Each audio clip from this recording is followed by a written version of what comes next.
nilikuwa nauliza kuhusu umeme. Weka vizuri maiki. Swali la pili nilikuwa nauliza kuhusu shule inaanza lini kazi. Umeme wapi sasa? Umeme hapa. Watajibu. Mtu wa TANESCO. Ujiandae kubibi umeme yupo, utajibwa. Alafu swali la pili kwa shule itaanza lini kazi? Imeshajengwa.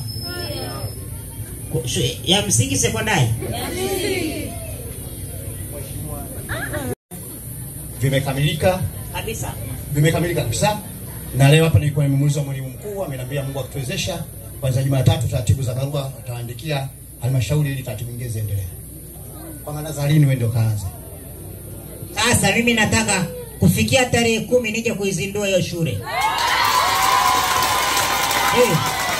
Sasa jamani, kwanza mpigieni makofi sana yule binti. Shule Mheshimiwa Rais amejenga. Tunasubiria nini tena shule jamani, watu wasisome? Wewe dereva niletee grandmother yangu anakuja huyu dada leo. Wewe